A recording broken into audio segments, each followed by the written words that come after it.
for the information of this august body, marami ring mga gamot, commodities, devices ang binibili ng DOH, pinamimigay sa hospitals, including chemotherapeutic drugs, at yung mga hospitals na nabigyan nito ay clinic claims sa PhilHealth, which should not be the case.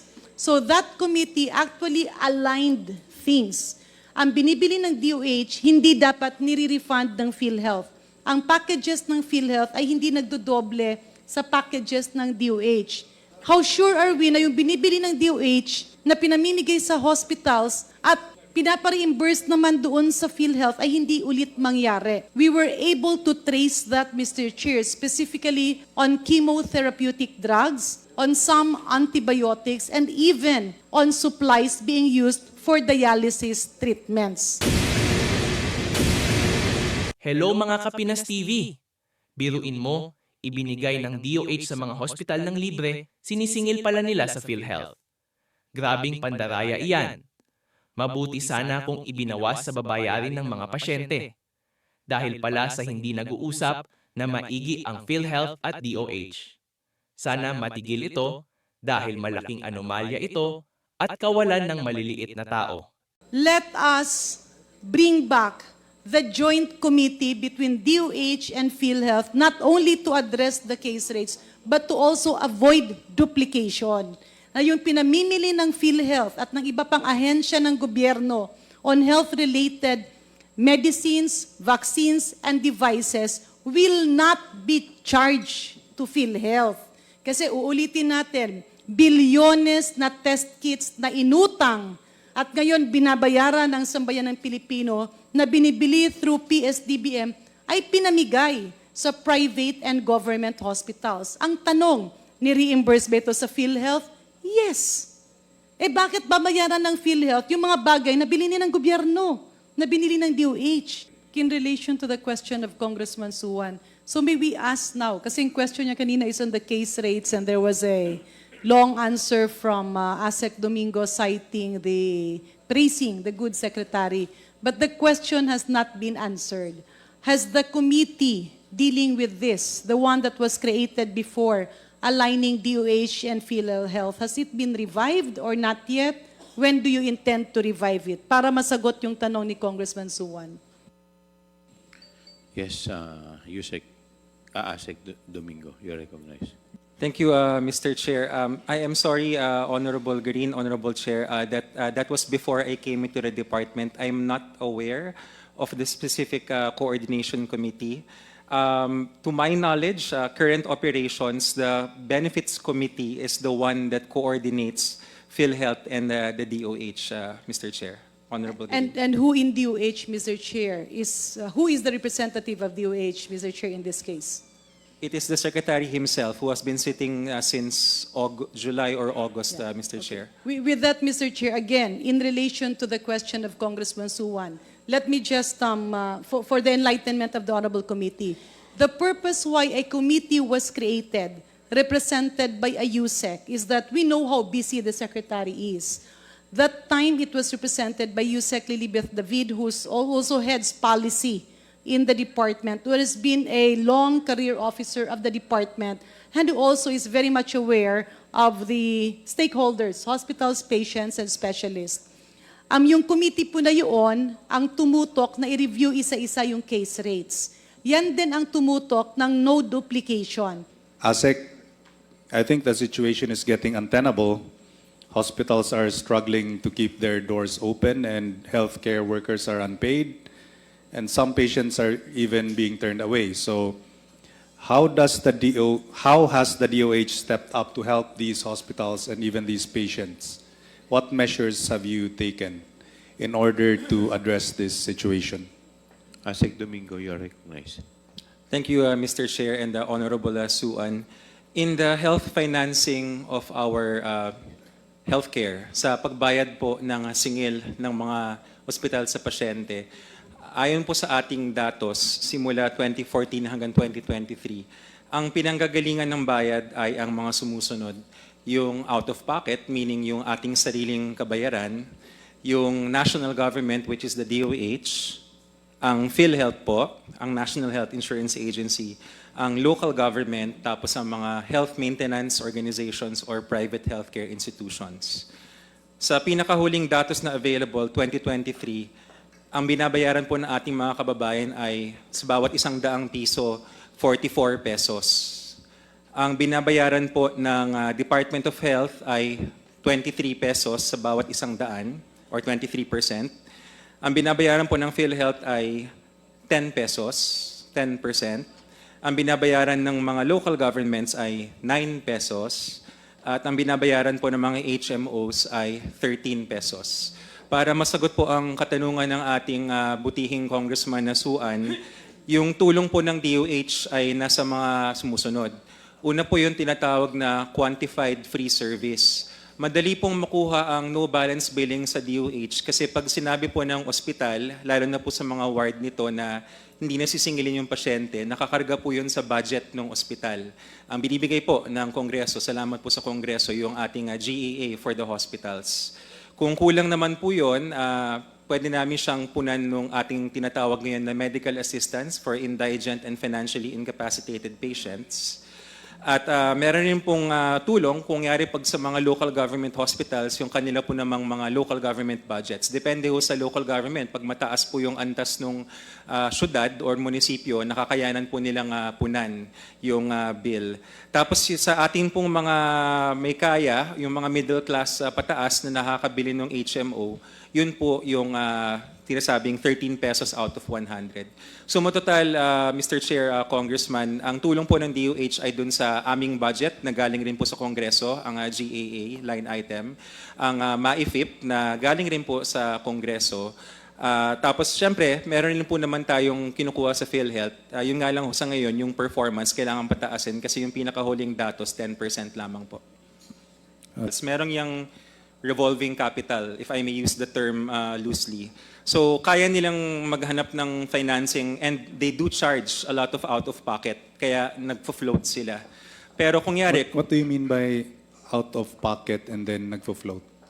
kaya po nilang mag-antay na hindi sila mabayaran agad ng PhilHealth kasi yung mga pasyente nila kaya magbayad. Okay. So doon sila kumukuha ng main income source nila. Pero para sa isang maliit na rural hospital, kabilang doon sa 332 na accredited ng PhilHealth, level 1 government hospitals. What do you mean by level 1 government hospitals? Are these the lowest ranked hospitals? Yes, Mr. Chair, Honorable Suan, sa licensing system kasi natin, yung pinaka-basic na hospital is level 1. Yung pinakamataas, I'm sorry, there is an infirmary pa pala, if I may supplement the data. Level 1 hospitals are 332, yung mas mababa pa is yung infirmary, 337. So if we add 332 plus 337, that's roughly 669. Yun yung sabihin na nating mga rural na hospitals. So yun po yung pinakamababa na level, Mr. Chair, Honorable Suan. And to answer the question, a lot of them rely on, shall we say, mga routine na procedures and cases. Like example, nagpapaanak. So yung maternity care package, kung mabilis yung bayad doon, nabubuhay po sila. Sa private sector naman, Mabilis ang bayad ng pagbayad. PhilHealth. Opo, ng PhilHealth.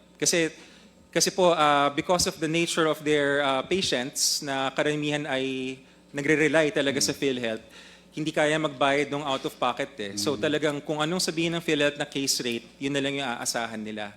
Kung maganda, and to answer His Honor's question, ano yung mga possible kumbaga points for improvement, kung maganda kasi yung costing, yung pag-estima nung package, maganda yung bayad eh. Case in point, dialysis. There is no perfect case rate. There will always be... What do you mean by case rate? Case rate. Ang case rate po, Your Honor, is yung pinaka-package rate na ibabayad ng PhilHealth for a defined disease. Okay. So for hemodialysis, right now, the case rate is roughly 6,350 per session. That is uniform all over the country. Yes, Mr. Chair, Honorable Suan, that is uniform across the country. Yes, Congresswoman Garin is The recognized. review of the case rates has been initiated in 2016. This is not something new. In fact, there was a body created. The DOH was represented by Undersecretary Lilibeth David And PhilHealth also had a representative officer, and the officers that we are seeing here now are very much aware of that, except of course President Mandy and Attorney Santos. In other words, yung pinagsasasabi po ni ASEC Albert Domingo has long been instructed and implemented years ago. Hindi po ito bago. I believe the problem started when that coordinating body was collapsed. Diba? Let's call a spade, ASEC Albert. Hindi kasi natin pwedeng paasahin yung mga tao sa salita lamang. You have to walk the talk. If you remember during the APRO oversight hearings, this was also discussed. And the DOH promised that in 1 month's time, there will be proposed solutions. Pero walang nangyari. And these were pre-budget deliberations. Now, Mr. Chair, I don't want to prick the bubble of ASEC Domingo. But to be factual about it, yes, you are saying that Secretary Herbosa is the chair of the board at doon na pag-uusapan. But mind you, Mr. Chair, again, let's be factual about the real situation. Yung walang maraming icing. Because I cannot swallow the responses to our dear colleague, Congressman Suwan, na tila pinapalabas natin na hindi masusolusyonan yung problema ng case rates. Kasi ang chairman is the Secretary of Health. No, Mr. Chair, that does not happen. Why? The Board of PhilHealth will discuss an agenda related to resolutions. They do not discuss step by step, one by one, the case rates. Apologies for this, Mr. Chair. I have to correct that. Being former chair of PhilHealth, hindi na kaya ng Secretary of Health yan. Huwag nating lagyan ng icing na hindi ka panipaniwala ang mga pangyayari. The immediate solution here is first, to stop the internal fighting between PhilHealth and DOH. Kasi kaming mga pasyente at yung mga tao ang nagiging kawawa sa walang hintong bangayan ng DOH at PhilHealth. Let's call that situation a fact. Kasi dun sa board meeting nyo, nagkakaroon ng awayan ang chairman, the Secretary of Health, and the President of PhilHealth. And I think that is injustice to the Filipino people. The first solution there is, yung mga nag-aaway, di wag i-involve. Let's put back the career officials who were supposed to examine the case rates. First question, why was that collapsed? Second question, yung case rates na yan, napalpak ang pagpagawa, alam na alam niya ni Dr. Pargas. Kasi 1-2 tao lang yung umupo sa mesa at nag-drawing. Kaya nga, ginawan yan ng amendments and I did issued order to invite all representatives from patients, stakeholders, hospitals, and medical professionals and specialists. Pero sa dami-dami ng mga meeting, nasan yung output? Because expenditures of government on meetings, travels, and hotels and anything should have output. So I just want to make that clear, Mr. Chair, na hindi po totoo na during the board meeting, iniisa-isa yung mga case rates. This can be done by a technical working group that was initiated already before, unfortunately collapsed, and inviting stakeholders kasi hindi pwede na yung isang tao may expertise ng lahat. Hindi na kaya ng Secretary of Health yan. That is why the liaison of DOH to PhilHealth should be a person that can work together with PhilHealth, not fight with PhilHealth. I hope I said my piece, Mr. Chair. Marami pong duplicity na nagaganap which could be addressed more effectively if only both look at their objectives and align with one another. Magaling yung nagsabi sa akin nito. And that is why this is proof na hindi kayo nagkakaugma ng kilos. Mr. Chair. Kasi yung tao nagre-request na nga na mag-align kayo towards your objectives. That is the reason why I asked that question, Mr. Chair. Marami pong salamat. Mr. Chair. Yes, Honorable Ledesma. Thank you very much, Mr. Chair. Thank you very much, Honorable Acop. I would also want to add, no, yes, we do have policy differences. Nagde-debate po kami sa board. Pero I think if we also look at the good things that has happened in PhilHealth in the last 2 years, or even in the last year, since Secretary Herbosa has been secretary for a little over a year, marami po kaming nagagawang positive accomplishments, no? So, yes, there are debates, yes, there are disagreements, differences in policy, but the fact that we're able to increase the case rates by 95%, we are able to enhance so many of the benefit packages, we've been able to increase the payments of claims to hospitals, we've been able to move forward in our digitalization process. We have done so many positive things. So, there are always two sides to a coin po, no? Pwede natin tignan yung hindi masyadong maganda, pero marami rin po tayong magandang accomplishments, no? But thank you very much for all of your inputs po, Honorable Acop. Thank you, Mr. Chair. Nagustuhan mo ba ang video? Huwag kalimutang mag-like, mag-subscribe at mag-share ng video. Hanggang sa muli.